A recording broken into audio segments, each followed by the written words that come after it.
жаш карынын жарашыгы өмүрдү узартканы эң башкы кеп дейт эмеспи биз. Таң эрте ар бириңиздерге сак саламат, бекем ден соолук каалап, темабызды ушул ден соолук багытына бурсак деп турабыз. Ооба.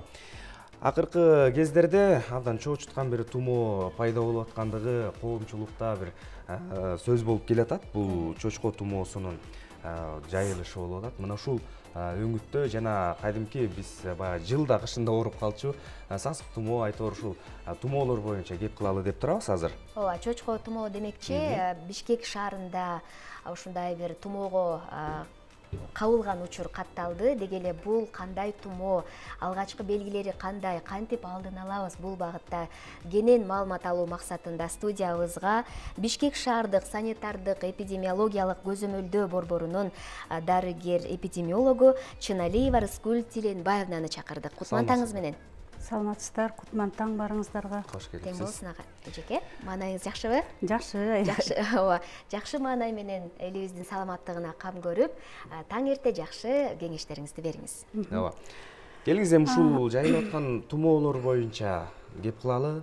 Чочко тумоонун алгачкы белгилери кандай болот? Эмнеден улам байкаш керек?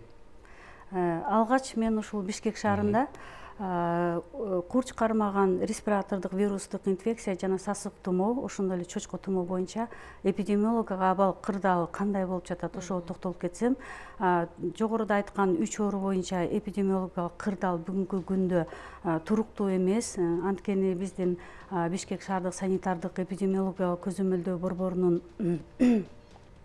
жүргүзгөн анализине жараша бул учурлар катталууда. 22-жылдын 1-январынан баштап ушул учурга чейин курч кармаган респиратордук вирустук инфекциясынын 78.656 учуру катталды.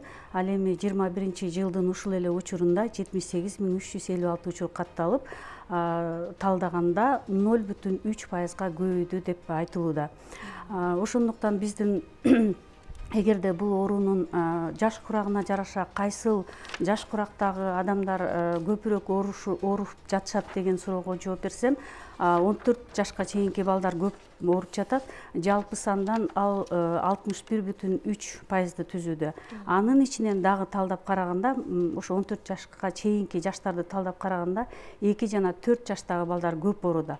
Алар 31,6%ды түзүп жатат. Бизде 1-октябрдан баштап эле жылда кездешүүчү сезондук респиратордук жугуштуу оорулардын сезону башталат. Быйыл ал кадимкидей эле жүрүп жатат.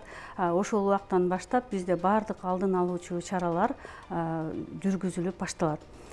Биздин ушул жүрүп жаткан инфекциялардын этиологиялык структурасын, же башкача айтканда биздин айлана чөйрөдө ушул ооруну чакыруу үчүн кайсы вирус айланып жүрөт, алардын циркуляциясын билүү үчүн бизде пробалар алынган.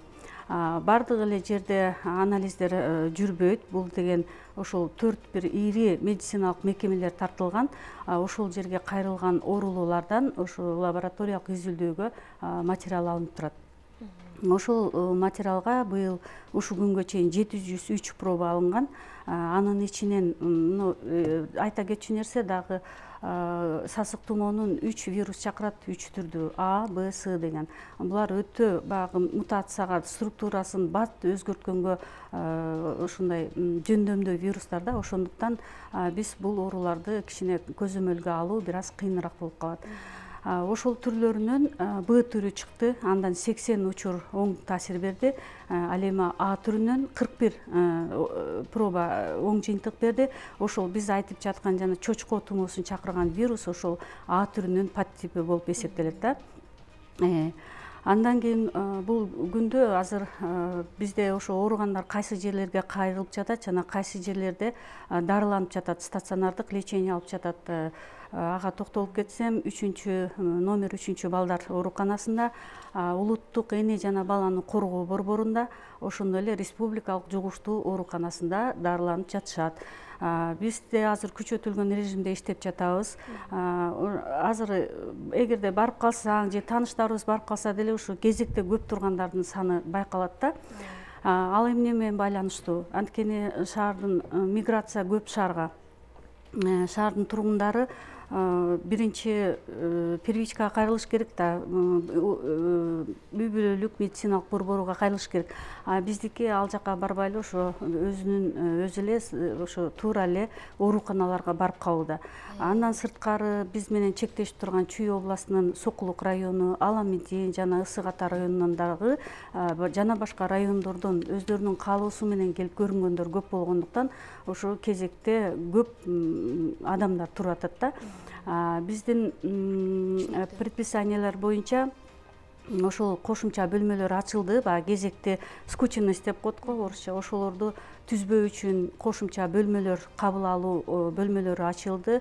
Ага дагы дарыгерлер жетишпесе, башка жактардан үй бүлөлүк медициналык борборлордон тартылып жатат. Жакшы. Андан сырткары дагы бир айта кетчү нерсе, азыр ошо мектептер жабылабы, жабылбайбы деген маселе турат да.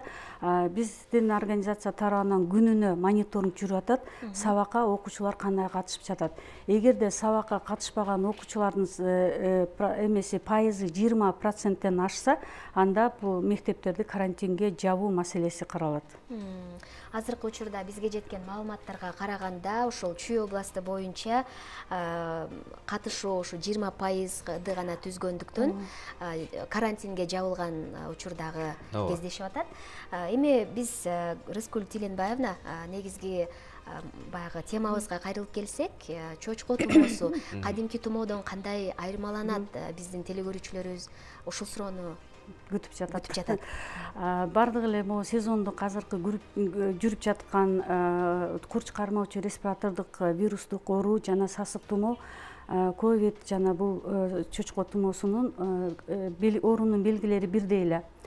Баш ооруйт, дене табы көтөрүлөт, алсыздык, табиттин начарлашы, дем алуу кыйындайт, көкүрөктө оору болот. Ушулар бардык эле дем алуу органдарынын жугуштуу ооруларында кездешчү оорунун белгилери. Бирок азыр ошо сасык тумоодо ооругандар айтып жатышат, бизде сурамжылоо жүрүп турат да. Ар бир оору менен байланышабыз, алардын кандай ооруга кандай белгилери байкалып жаткандыгын билебиз. Ошондо айтып жатат, бул чочко тумоосунда дагы бир кошулган симптомдору бул температура, дене табынын көтөрүлүшү бир нече күнгө сакталат, 3-4 күнгө чейин сакталат экен. Ал эми жанагы инкубациялык период дейбиз, ошо вирус түшүп, анан оорунун биринчи пайда болгонго чейинки убакыт 7 күн. Орточосу 3-4 күндө оорунун белгилери берип атат. Ич өтүү байкалат экен, ич оору жана кусуу, ушул белгилер кошулуп калды. Анан ковидте баары билип калышты, уже жыт сезүүлөрү начарлайт, инкубациондук периоду көбүрөөк 14 күнгө чейин. Ушундай кичине айырмалар бар. Мурундан суу агат, мурун бүтөт, ушул сыяктуу симптомдор бар. Эң негизги айта кетчү нерсе, мунун өзгөчөлүгү дагы ушул орусча осложнение деп коет, бул оорунун татаалдоосуна батталып келет экен да, 2-3 күндө эле ошо өпкөгө түшүп пневмонияны чакырышы мүмкүн экен. Ошондуктан бардыгына ошо теле берүүдөн пайдаланып айтып кетет элем, эгерде оорунун белгилерин байкасаңыз, тезинен дарыгерге көрүнүү керек, өз алдынча дарылануу мүмкүн эмес. Ошондуктан дарыгерге барып, өз убагында дарыланса, оорунун татаалдашына бөгөт коебуз деп ойлойм. Алдын алуу жолдоруна дагы? Алдын алуу жолдору ал өтө керектүү, эң натыйжалуу деп эсептелген биринчи алдын алуу жолу бул вакцинация, эмдөө. Эмдөө сасык тумоого бар, ОРВга жок, курч кармаган респиратордук вирустук инфекцияга жок, бирок сасык тумоого бар. Ал азыр биздин шаардын баардык поликлиникаларында бекер жүрүп жатат. Биздин организация тарабынан 2 жолу, биздин организацияга 2 жолу эме алганбыз, вакцина алганбыз. Ошо биринчи орунда Толбокел тобуна киргендерге таратылган. Бул биринчиден медиктер, анткени алар күн сайын оорулуулар менен мамиле кылышат. Экинчиден мугалимдер, үчүнчүдөн ошо жаш балдар, кимде өнөкөт оору болгон кары картаңдар, ошолорго биринчи сайылат. Андан кийин эгер калуучулар болсо, бул бекер. каалоочулар болсо жеке менчик медициналык борборлордо дагы жасалат. Бул Кроха, Малыш, Эдельвейс, Интермедикал жана Садмир. Ушулардын баарында жасалып жатат. Каалоочулар барып алса болот. Эми ким баары эле ошол вакцинди алууга эми ал жеке менчиктерде төлөп алат да, акы төлөнөт. Ошону албай калган учурлар болот. Ошол кезде эми биз башка чараларга өтүшүбүз керек, алдын алуу чараларына. Мисалы азыр эпидемиологиялык кырдаалды эске алып, ушу айтат элем, эл көп чогулган жерлерге барууну убактынча токтотуп турсак. Ошол андан кийин иммунитетти дистанциялык аралыкты, баягы ковидте эле дистанциялык аралыкты сактоо 1,5-2 метр. Себеби шаарда эл көп, элдин саны көп. Кайсыл жерге барсак кезекте турабыз. Ошол экинчиден дагы эле ошол инфекцияларда баардык жугуштуу оорулардын алдын алган өздүк гигиенаны сактоо. Оору аба менен берилет, аны билебиз. Андан кийин дагы контактный кармаган буюмдарыбыз менен да берилет. Ошондуктан колду тез-тез самындап жууп туруу. Үчүнчүдөн, эгерде иммунитетти же болбосо дененин коргоочу күчтөрүн күчөтүү. Бул демек өзүн жакшы алуу, мисалы ушул погодада суук болуп атканда аба ырайына ылайык кийинүү, жылуу кийинүү, суукта калбоо, үшүп калбоо.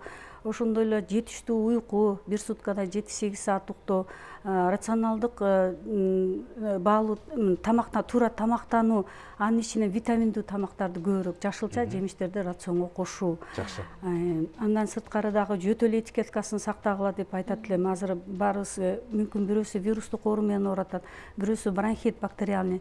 Ошондуктан жөтөлгөн учурларда жөтөл этикеткасы бар. Бет арчуу, ал жок болсо чыканакка жаап жөтөлүү, башкаларга жугузбоо үчүн. Анын баягы өздүк гигиенаны сактоодо дагы антисептикалык каражаттарды мурун кандай колдонуп келсек, азыр деле ошонун жаныбызга алып жүрүп колдонуу. Негизинен ушуларды сактасак.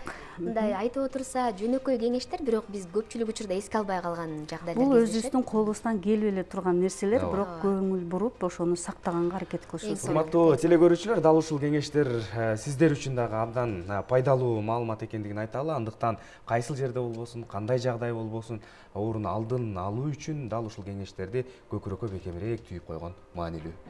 Сизге ыраазычылык билдиребиз маалыматыңыз үчүн. Ал эми биз ар бириңиздерге чың ден соолук каалап көрсөтүүбүздү улантабыз.